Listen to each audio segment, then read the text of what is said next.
Bom dia, gente querida da comunidade Paz e Bem.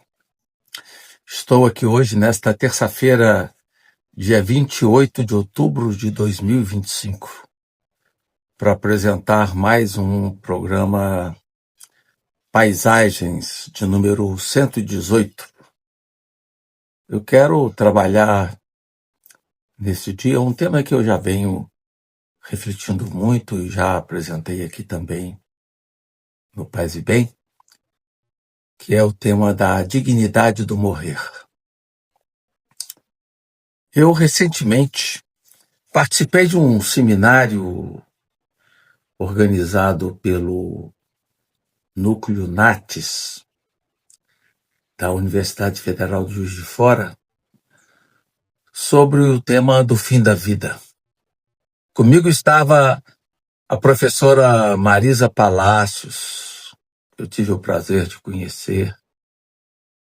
Ela é professora no Instituto de Estudos em Saúde Coletiva da UFRJ, onde leciona a disciplina de bioética, e ela tem um papel importante a nível nacional nesse debate da bioética, que também tem me interessado nesses tempos.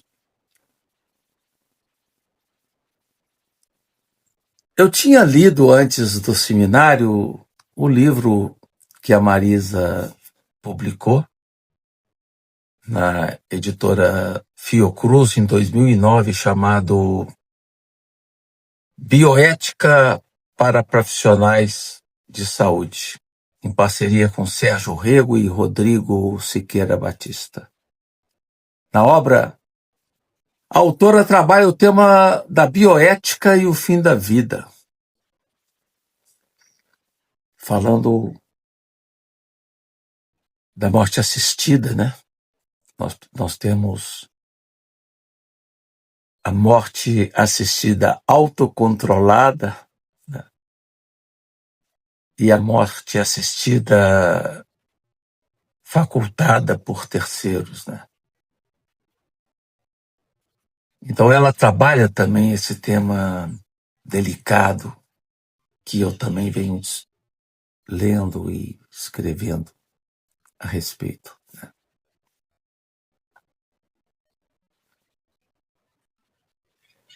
No livro ela fala também das comissões de bioética presentes no hospital e enfatiza muito a importância dessas comissões, né?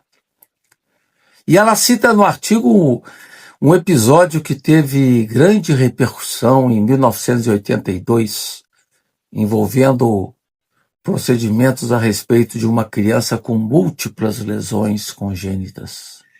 Os pais da criança não autorizaram uma cirurgia defendida pela equipe médica. Eles entendiam que o sofrimento ao qual a criança seria exposta, com baixa possibilidade de sobrevida e recuperação, não se justificaria. A partir desse caso, foram criados vários comitês de revisão para analisar situações semelhantes no Brasil. E a autora coloca uma questão que eu considero muito importante. Diz ela: parece claro que o Brasil não é um destaque histórico na defesa dos direitos individuais. Está aí um tema que eu tenho me debatido muito com esse debate em torno dos cuidados paliativos e morte assistida. A rigor, diz a autora, a despeito da garantia formal dos direitos individuais nas diversas constituições democráticas já promulgadas, esses direitos quase sempre foram intensamente regulados e controlados pelo Estado. Também na prática clínica, prevaleceu o modelo paternalista, com a quase total submissão dos pacientes àquele que detém autoridade técnica e cultural sobre a saúde e a doença, ou seja, o médico. Permanece vigente, diz a autora, a ideia de que a manutenção da vida a todo custo é o princípio mais importante na prática médica. Essa foi uma questão que debatemos muito nesse simpósio do NATS. Em que medida vale a pena manter a vida acesa a todo custo, a despeito de todo o sofrimento que uma vida de sofrimento pode provocar a alguém.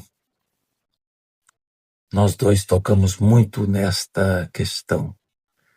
E muitas vezes os profissionais de saúde e os médicos em particular são educados para curar alguém, mas nem sempre para cuidar da pessoa. Então, muitas vezes, em nome desse tipo de procedimento terapêutico,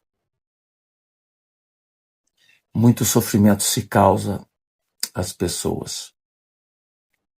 Quando se fala curar a todo custo, estamos diante de um problema de alta complexidade. Argumenta-se muitas vezes que o paciente carece de domínio técnico, que não dá para compreender a situação, que o paciente não tem condição de tomar decisões apropriadas a respeito da sua saúde, o que leva muitas vezes a uma concordância com o médico. Estamos assim diante de um grave empecilho que se traduz pela falta de respeito à autonomia dos pacientes. Esse é um ponto que a Marisa incentiva e falou bastante no seminário. Há um pressuposto fundamental, diz a autora em seu livro. Cada indivíduo deve ser reconhecido como um sujeito agente moral. Todo sujeito deve ser considerado como um agente moral que busca sua autodeterminação. Diz ainda que o projeto individual de felicidade do paciente nem sempre é igual ao projeto dos profissionais de saúde que o atendem. E lançam a questão: é correto que alguém discorde do projeto de vida e de felicidade de alguém e tome em seu nome decisões que o contrariem? Estamos assim diante de severas questões que merecem um debate mais esclarecedor e abrangente. Eu, pessoalmente, tenho discordâncias com certos profissionais que se dedicam aos cuidados paliativos, que firmam suas convicções médicas em pareceres a priori que podem, em verdade, contrariar o projeto de felicidade de pessoas particulares diante de situações irreversíveis e dolorosas. Queria também comentar aqui hoje sobre um livro muito interessante que foi publicado em 2025, de autoria da advogada Cíntia Araújo, que também escreve na Folha de São Paulo. Ela é doutora em Teoria do Direito pela PUC Minas e advogada da União desde 2009. Resolvi ler o livro de Cíntia, que é este livro aqui,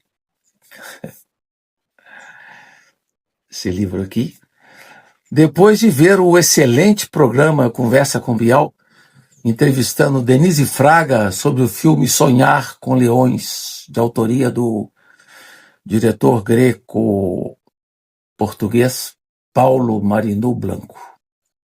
Me impressionou muito uma frase do livro: viver é muito mais do que não morrer. A vida final é uma obra corajosa e comovente que enfrenta as conversas que a maioria evita. Aquela sobre doenças graves, o fim da vida, a morte. Misturando relatos pessoais, reflexões filosóficas, análises jurídicas e médicas, a advogada Cíntia Araújo convida o leitor a repensar a forma como lidamos com a finitude, o adoecimento e as decisões que cercam os tratamentos médicos em estágio avançado de câncer. Com linguagem acessível, afetuosa e precisa, Cíntia denuncia as ilusões mantidas por sistemas médicos e jurídicos, que muitas vezes oferecem promessas terapêuticas frágeis em nome da esperança, enquanto negligenciam o direito à autonomia, à dignidade e à informação verdadeira. Ao narrar experiências reais de pacientes, profissionais de saúde e suas próprias vivências familiares, a autora propõe uma mudança de paradigma. Mais do que prolongar a vida a qualquer custo, é preciso promover o melhor possível do tempo que resta. Entre conversas difíceis demais para serem ditas em voz alta e verdades que ainda nos amedrontam, a vida, afinal, é um manifesto ético e humanista sobre viver com sentido, mesmo ou sobretudo diante do fim. A autora aborda um tema difícil e complexo. Em que medida muitos dos tratamentos que ocorrem com doentes com metástases revela-se fútil, na medida em que os benefícios terapêuticos são bem residuais, levando a pouco tempo de sobrevida e agravando o sofrimento do paciente. Cíntia fala da baixíssima efetividade das drogas, mesmo que os relatórios médicos que ela analisava em seu trabalho profissional indicassem que tais medicamentos eram necessários ou que sem eles o paciente iria morrer se não fizesse o tratamento. E, na verdade, mesmo com o tratamento, a sobrevida era irrisória. E os doentes, com a ilusão de que iriam sobreviver e também projetar um futuro, acabavam por não desfrutar a vida e o presente de uma forma saudável e realizadora. Aliás, foi algo que a Marisa disse muito na sua conferência no FJF, sobre a falta de informação que os pacientes têm por parte dos profissionais de saúde da sua real condição de vida. Muitas vezes essa realidade é escondida ou não é revelada para os pacientes. Então o livro de Cíntia nos convoca a uma reflexão bem fundamental de que em certos casos o tratamento pode até adiar um pouco a morte, mas com o agravante de piorar a qualidade de vida do paciente nesse momento tão fundamental de sua vida. E o que o livro também nos revela, e isso é muito sério, que os pacientes acabam não sendo devidamente informados de seu estado real de saúde. A autora aponta estudos que indicaram que pacientes com câncer de pulmão ou câncer coloretal não reportavam entender que era de todo improvável que a quimioterapia curaria o seu câncer. Essa desinformação é outro dado que acaba descartando o lugar fundamental que o paciente deveria ter no processo de seu tratamento. Por fim, aconselho muito a todos a ver o filme Sonhar com Leões, dirigido por Paulo Marinho Blanco, com magnífica interpretação de Denise Fraga.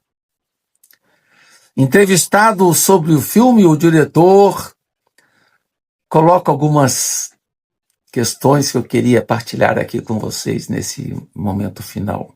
Diz ele: quando você termina de produzir um filme, ele deixa de ser só nosso. E depois as interpretações são sempre válidas e ricas, e ele ganha o filme e a sua própria vida.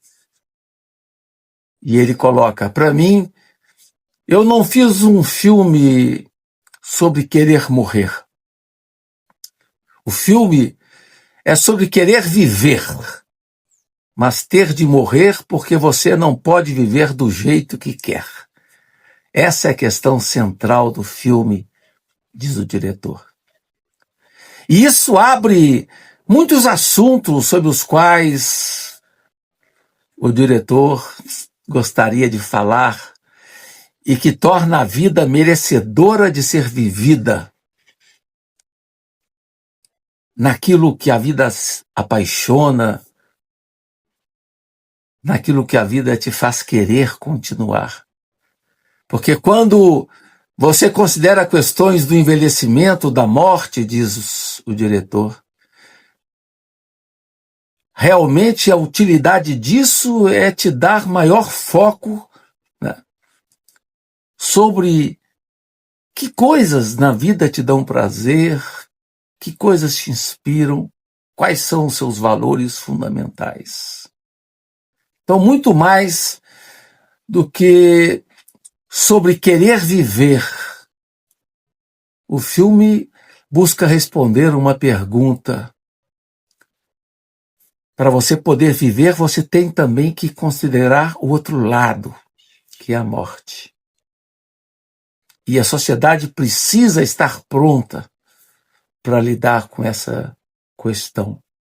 O diretor lembra uma meditação budista em que a pessoa decide qual vai ser a data da sua morte, teoricamente, um exercício mental, emocional, espiritual. Aí você passa o ano todo até a data aleatória que você escolheu, alterando a sua vida como se realmente você só tivesse um ano para viver. E sempre no sentido de achar o que é importante na sua vida. Ou seja, é exatamente esse método de usar a morte para dar valor à vida. Perguntado o diretor que conversa mais urgente o filme poderia provocar nas pessoas, o diretor responde: o que eu gostaria mesmo é que o filme provocasse essa conversa de que é importante para nós na vida e depois também uma conversa mais política sobre a morte assistida. Entender que as pessoas que tomam esse tipo de escolha em razão de uma doença terminal merecem a nossa empatia, não a nossa alienação e nosso distanciamento. Elas merecem a nossa solidariedade e a nossa empatia, diz o diretor. E conclui: fazer esse filme, Sonhar com os Leões, diz o diretor, me ajudou a entender uma coisa. Considerar a morte e a finitude em vida te dá liberdade. E eu não tinha entendido isso com essa simplicidade antes. E diz, concluindo, eu acho que o melhor jeito de você ser livre é você lembrar que um dia tudo isso acaba. Que nós somos finitos, né? Que nós somos impermanentes. Então agradeço a todas e todos que me ouviram aqui hoje no Paz e Bem. Desejo a todos uma linda semana e agradeço também em especial ao Felipe Albani, que cuida da parte técnica. Um grande abraço para vocês e até a próxima semana. Paz e bem.